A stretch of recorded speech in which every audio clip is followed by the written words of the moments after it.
Tramp менен Зеленский согушту токтотууну талкуулашты. Дрон чабуулунан Москвадагы ири мунай завод ишин токтотту.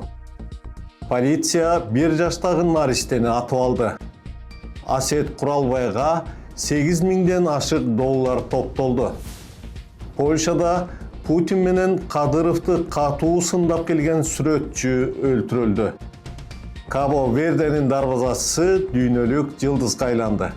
Ушул жана башка жаңылыктарды көргүңүздөр келсе, биз менен болуңуздар.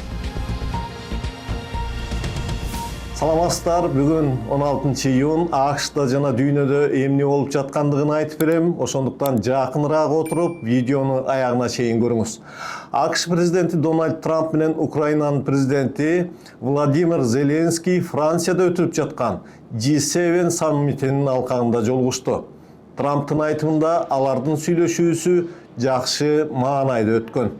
Ал Орусия менен Украина согушту токтотушу керектигин белгилеп, эки тарап тең чоң жоготууларга учурап жаткандыгын айтты. Ошону менен бирге Орусиянын мунай сатуусуна жаңы санкция киргизүү каралып жатканын да билдирди. Орусия мунайын эркин сатып жатканы буга чейин Конгрессте катуу сынга кабылган болчу. Өз кезегинде Зеленский жолугушуудан кийин тартылган сүрөттөрдү жарыялап, кездешүүгө АКШнын мамлекеттик катчысы Марко Рубио, Украинанын улуттук коопсуздук кеңешинин катчысы Рустем Умеров катышканын билдирди. Зеленскийдин айтымында, жолугушууда Украина үчүн өтө маанилүү болгон абадан коргонуу системалары жана антибаллистикалык ракеталарды чыгарууга лицензия алуу талкууланган. Украин президенти ошондой эле чоң жетиге кирген мамлекеттердин лидерлери менен абадан коргонуу системасын жакшыртууну талкуулаганын, алар дагы Украинанын абадан коргонуусуна жардам берүүгө даяр экендигин билдирди. Ошол эле учурда Кремлдин өкүлү Дмитрий Песков Москва Киевтен Владимир Путин менен Зеленскийдин жолугушуусу боюнча расмий сунуш түшпөгөндүгүн айтты. Буга чейин Зеленский Путинди G7 саммитинин алкагында жолугушууга чакырганын, бирок Москва бул демилгени колдобогонун билдирген. Зеленский саммиттин катышуучулары менен болгон сүйлөшүүлөрдөн кийин чоң жетиге кирген мамлекеттин лидерлеринин баары Орусия бул согушта жеңилерин айтып жатышат. Эң негизги максатыбыз согушту токтотуу деп билдирди. 15-17 июндагы чоң жетинин саммитине Франция, Улуу Британия, Канада, Германия, Италия, Жапония жана АКШнын мамлекет башчылары жана Евробиримдиктин жетекчилери катышууда.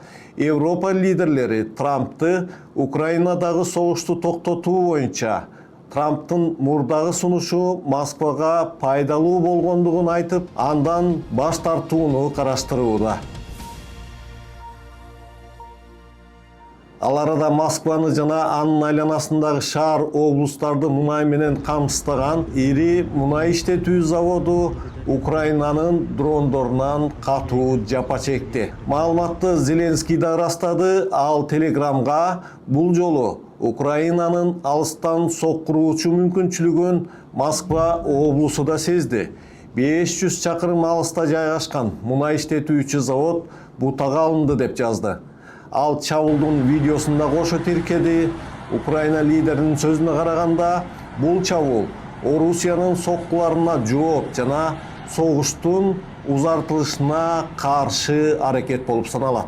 Москва мэриясы шейшембиге караган түнү шаарга кеминде 60 дрон чабуул жасаганын, алардын бири мунай иштетүүчү заводко тийип, өрт чыкканын кабарлады.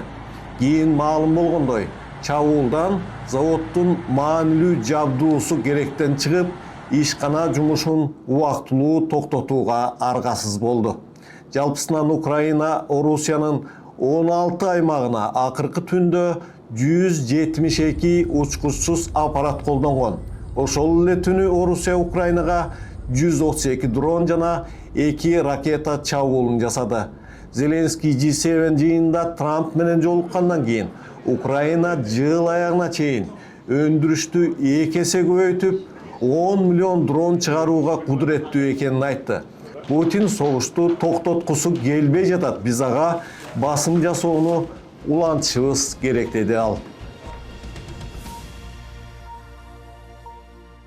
Polşanın Biala-Podlaska şaharında 44 жаштагы Rusiyanın жараны атып өлтүрүлдү. Польша жана Беларусь маалымат каражаттарынын жазганына караганда каза болгон адам саясий карикатуралары менен белгилүү сүрөтчү Семен Скрипецкий болгон. Анын чыныгы аты Роберт Кузовков.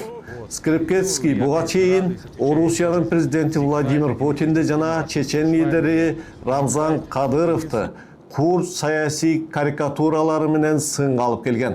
Маалыматтарга караганда ал өлтүрүлгөнгө 2 күн калганда Чеченстандын башчысы Рамзан Кадыров менен анын уулу Адам Кадыров тышылдыңдаган сүрөтүн интернетке чыгарган.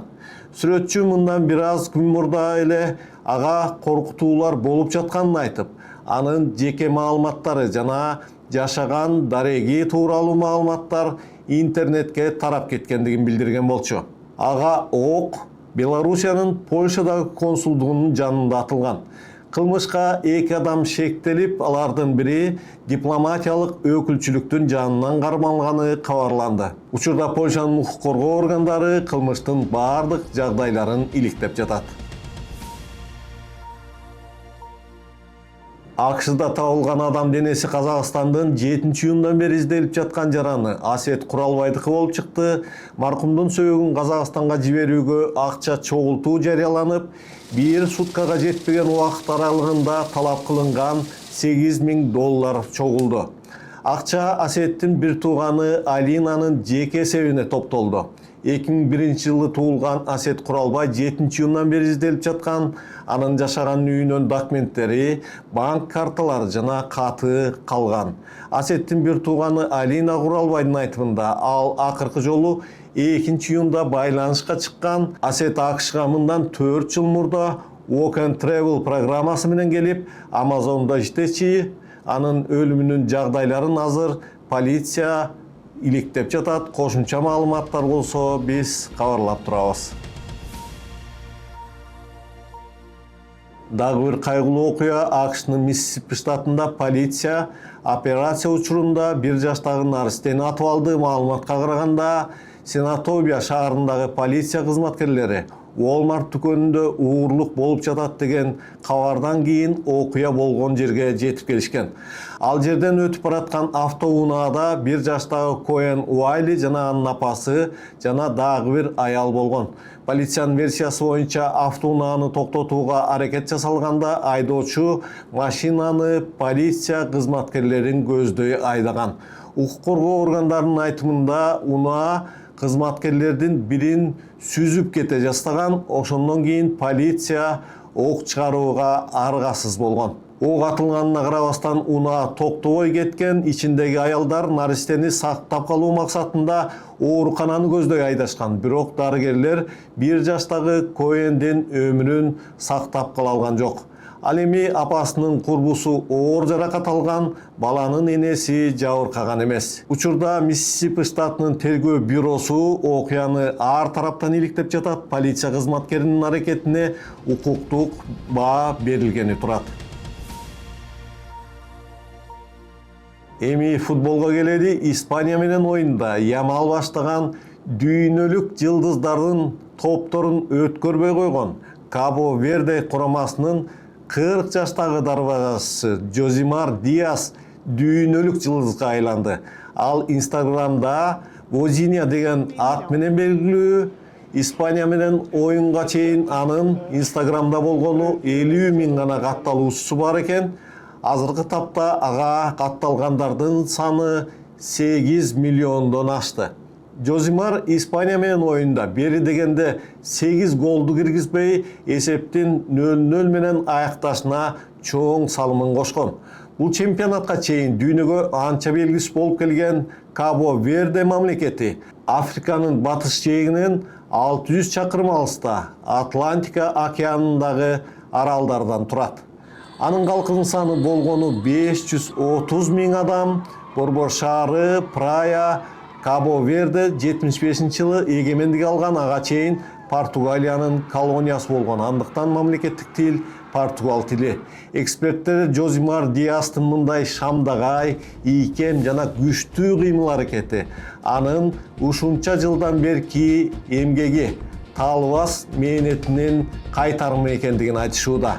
Ушул маалымат менен Америка жаңылыктарынын бүгүнкү чыгарылышын жыйынтыктайм.